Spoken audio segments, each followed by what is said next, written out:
Hello and welcome to the Biology in Focus webinar presented to you by Glenda and Margaret. Both Glenda and Margaret are part of the authoring team of this wonderful series. Before we start, we'd like to acknowledge the traditional custodians of country throughout Australia and their connections to land, sea and community. We pay our respects to their elders past and present and extend that respect to all Aboriginal and Torres Strait Islander peoples today. In today's webinar, firstly, we'd like to introduce the authors to you and then ask them to walk you through how to deconstruct questions, how to break down the stimulus, and how to help students write a response, as well as some tips and tricks that they've collected over the years. To introduce the amazing presenters for today, Glenda has been involved in education for over 30 years and is currently working as an educational consultant at AIS Schools of New South Wales.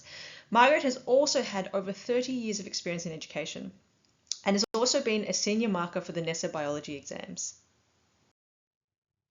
In this webinar, we are going to focus on how to tackle HSC style questions that involve stimulus material. Typical stimulus material may be in the form of text, diagrams, tables, and graphs, or any other material that provides us with information related to a question. We teach our students that there are 3 main steps to follow when stimulus material has been provided. Firstly, read and analyze the stimulus material before looking at the question. The second step is to read and understand the question itself. And the final step is to prepare a response. In the slides that follow, we'll model to you strategies that you may wish to use with your students to help them develop their skills of answering questions with unseen stimulus material. The first example, which I will talk about, is when text stimulus has been provided with an HSC question. Further into this presentation, Marg will explain how to tackle questions where the stimulus material is a graph.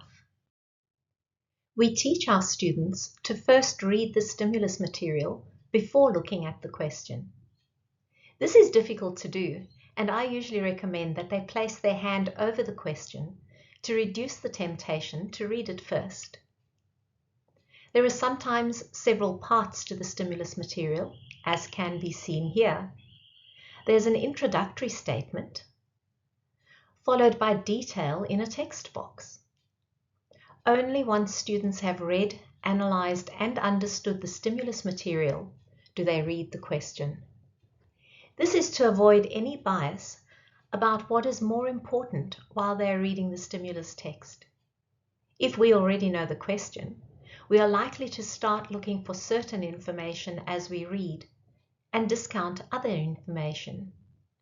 An unbiased processing of the information leads to an all-round understanding before we try to process the information needed to find an answer to the question. Now we will look at some steps to help us analyze the stimulus material. This is a more legible copy of the slide. Let's do as the students would and first read the introductory statement. Embryo transfer involves transferring fertilized ova from a donor female to a recipient female who then rears the calf. This statement gives us information about what embryo transfer is.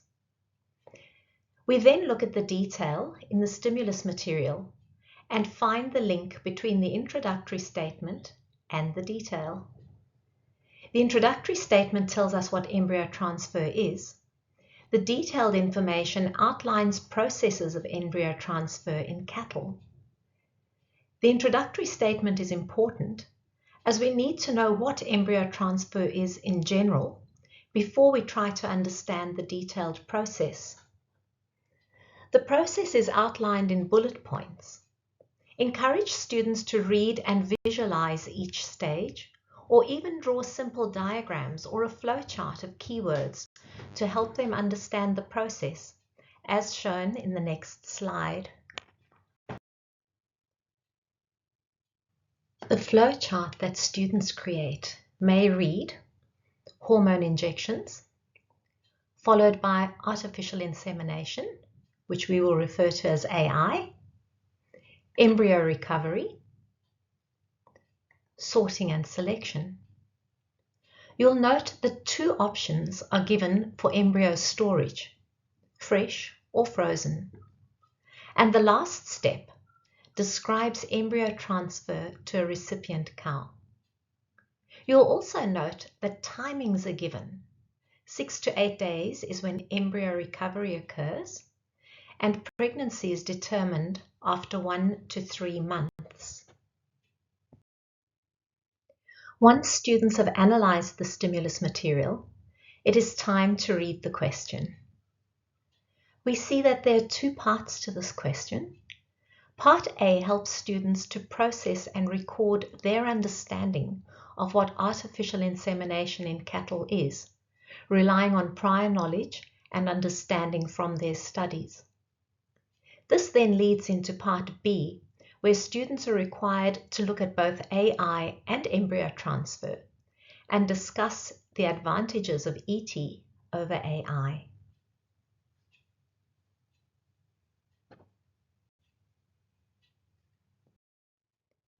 There's a way to break down each question so that important parts of the question are not missed.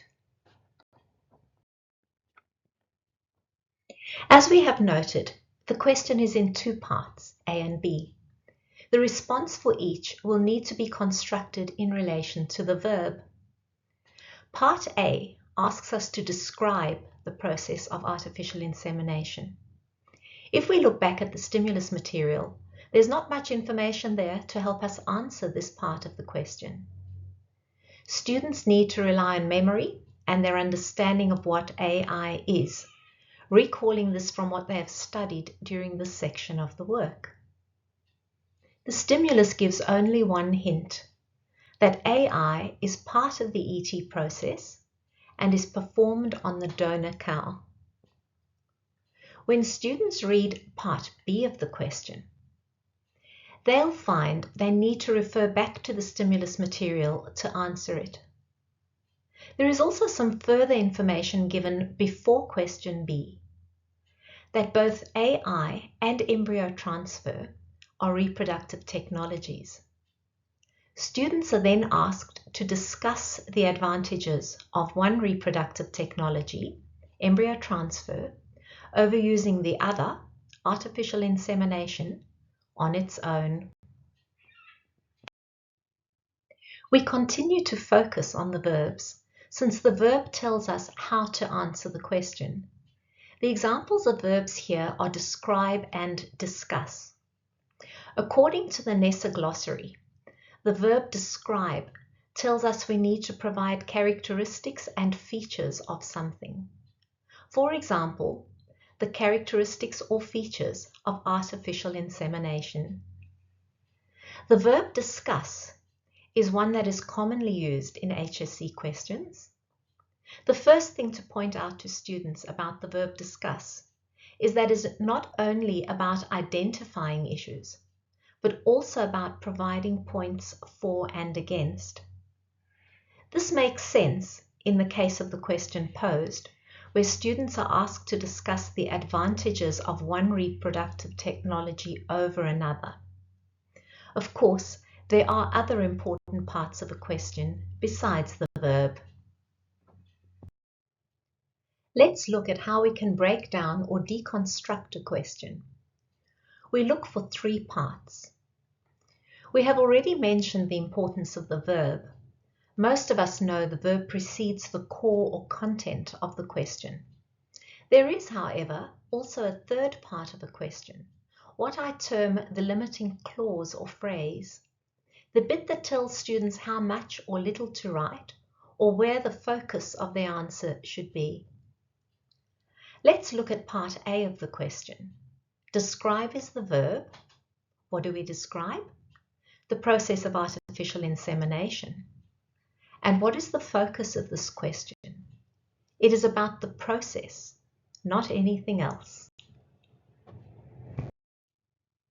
However, when we get to breaking down part B of the question, we find we need more than just the process.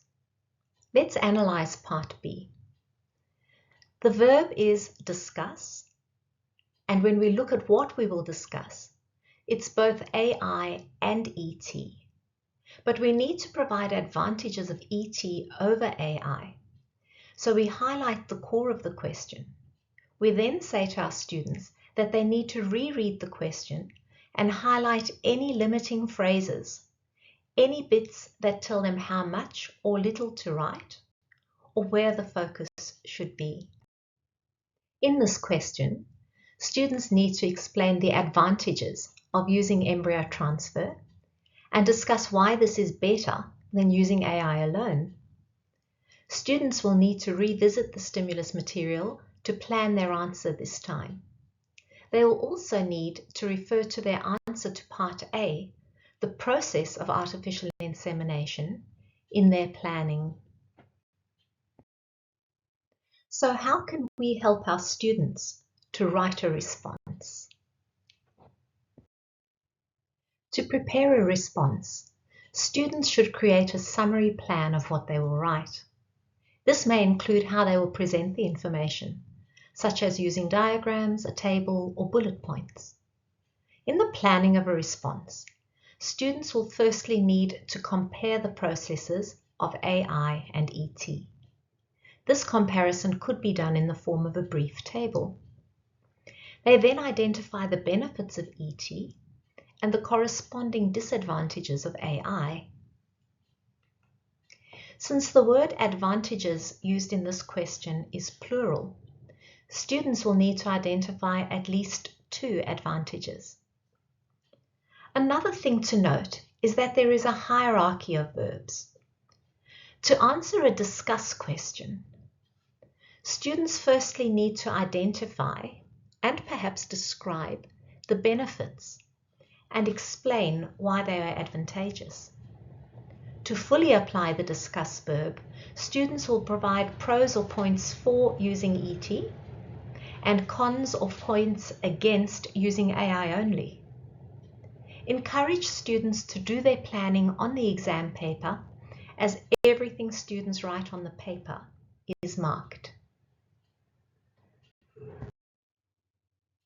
When writing the actual response, we encourage students to start off simply and then expand. As shown here in italics, the first step is to simply identify the advantage. To meet the requirements of the verb discuss, students then need to expand on their answer by providing points for and against, shown in pink italics. In this slide, you can read the arguments for ET and against AI only. For example, the donor cow does not undergo gestation. She can continue to be used to provide embryos, and this results in a higher yield, since embryos are transferred to multiple recipient cows. The process of sorting and selecting embryos allows the viability and the sex of the embryo to be selected. You will note that within the answer, students need to refer to information from the stimulus material, shown here in pink text. Encourage students to not simply repeat data from the text, but to analyze it and bring it into perspective. For example, we point out here that 6 to 8 days is about 1 week of gestation before embryos are flushed out and recovered, as compared with months of gestation if AI only was used. We also explain to students that they need to add to the answer by drawing on their knowledge of the subject area. For example, that normal gestation is months, and that the advantages of selection is that the sex of the offspring, as well as viability, can be selected for. I'll now hand over to Marg, and she'll take you through a second example of a question with stimulus material. As Glenda has already mentioned, it is important for the reasons she has identified, that students read and analyse the stimulus material before they look at the question.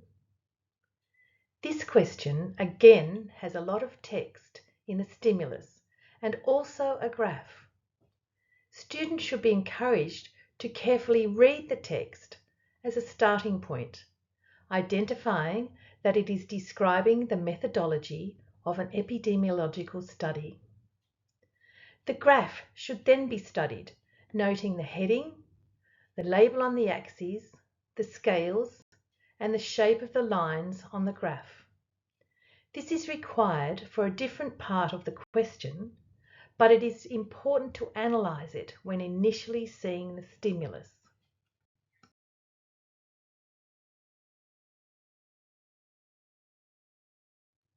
When analysing the text, the purpose of the study should firstly be identified.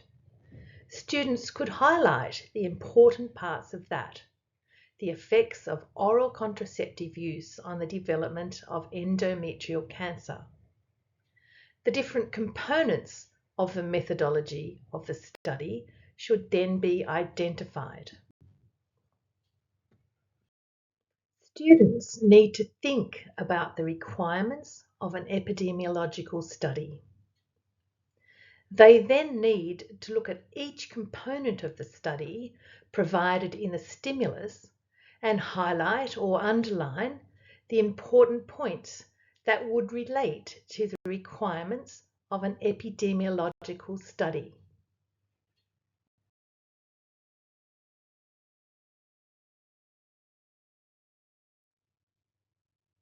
After analysing the stimulus, the question should then be read and deconstructed to develop an understanding of what is being asked. The first step in this process is to identify the verb, as this gives the direction of how to construct a response. The verb in this question is evaluate. The definition of the verb evaluate, according to the Nessa Glossary of Key Words, is to make a judgment based on criteria. To evaluate involves firstly making a judgment and then providing evidence to support that judgment. In the case of the verb evaluate, as opposed to assess, this judgment should be based on specific criteria relevant to the scenario being evaluated.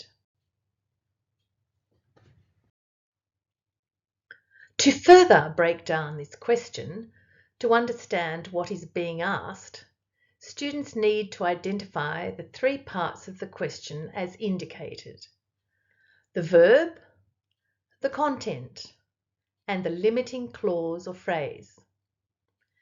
In this question, as we have already identified, the verb is evaluate. The content would be what has to be evaluated. In this case, the methodology. The limiting clause or phrase would be used in this study. The judgment in this question would be about the validity of the methodology of the study. The criteria the judgment would be based on would be whether the methodology of the study follows accepted epidemiological principles.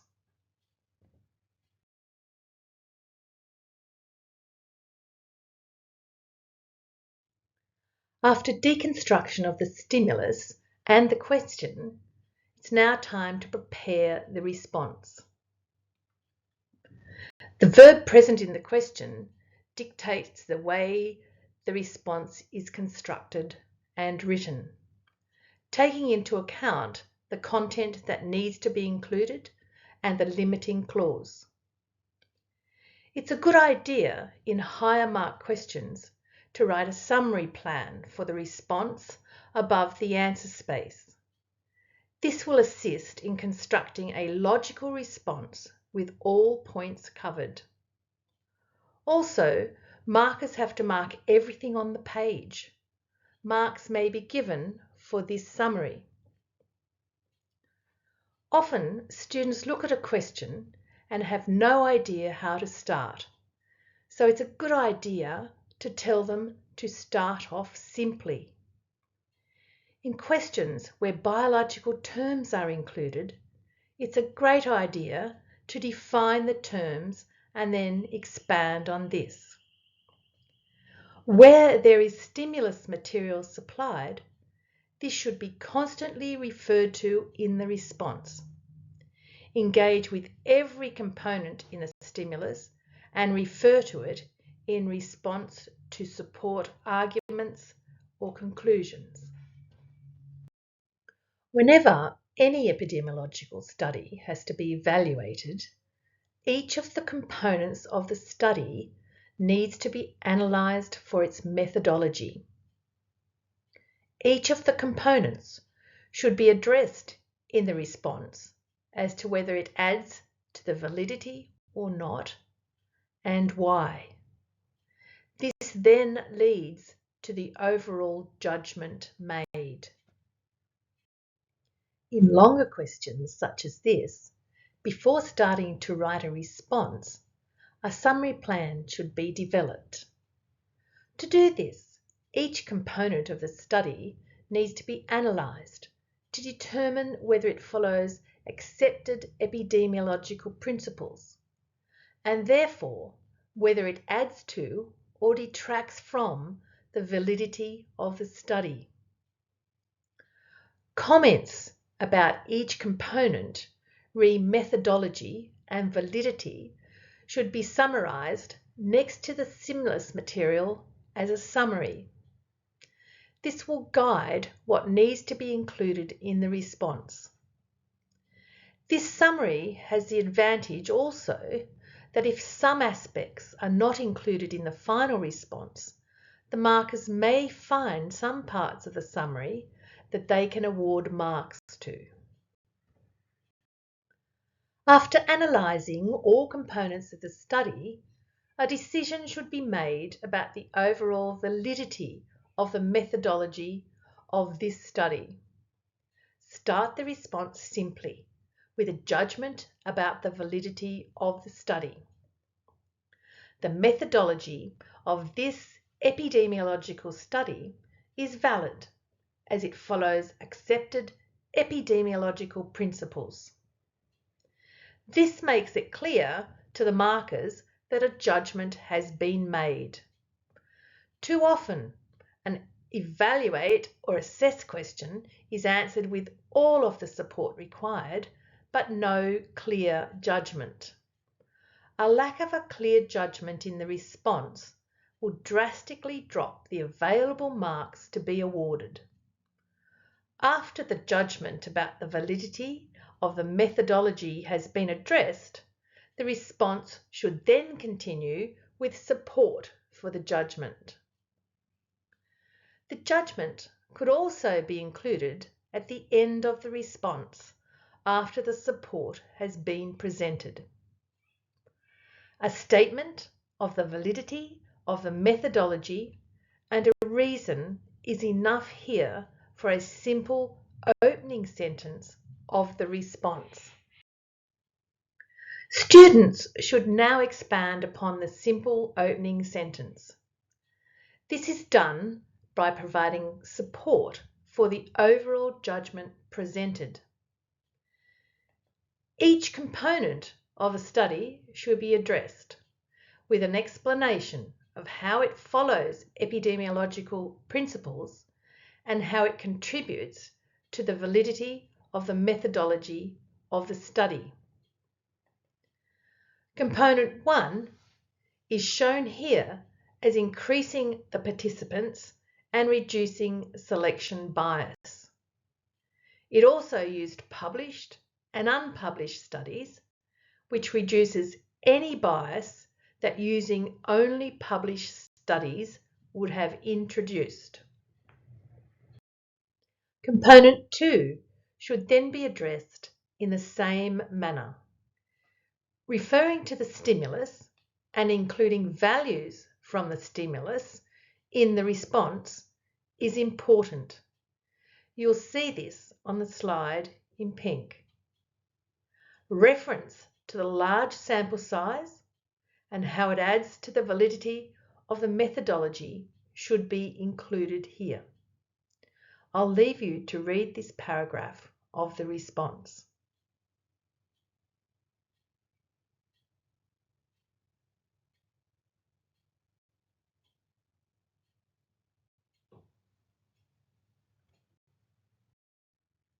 Addressing component 3 must include how using different studies can add to the validity of the methodology. Even though the studies were of different designs, they all had to supply the same types of data. The large range of data collected from both cases and controls is required for an epidemiological case control study. In component 4 of this study, the fact that scientific techniques were used to analyse the range of data supplied adds to the validity of the methodology of this study. A concluding sentence or paragraph should then be included to finalise the response. It would be sufficient to again include the judgment and a summary of the support for this judgment. That is, it follows epidemiological principles. And finally, we have a couple of tips for you that may help you when answering your HSC exam questions. I'll leave you to read the slide for yourselves, but I will mention that feedback from the examiner says, try to make life easy for the marker. Be selective in what you write. Don't just dump everything you know. And use terms, words, or phrases from the question in the response, but don't just rewrite the question.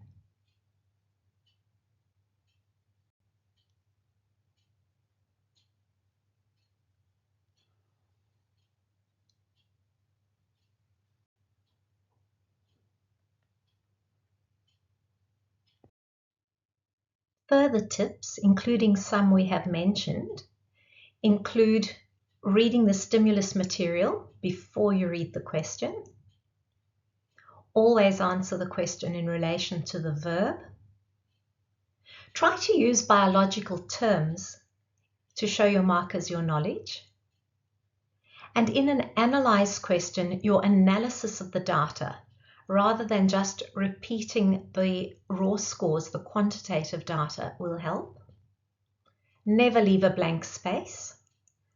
If you put something down, you're likely to get some marks awarded. And be specific in your response. Don't write only general statements. Pass these on to your students, and we wish them all the best when they tackle HSC questions with stimulus material. And here's a look at the cover for the updated Biology in Focus Year 12 book. Some information for you here about the pricing of the digital component only or the student and digital resources. And if you have any questions or queries, please feel free to reach out to any of our amazing New South Wales consultants, Sophia, Dion, or Nicole. Thank you so much for your time today.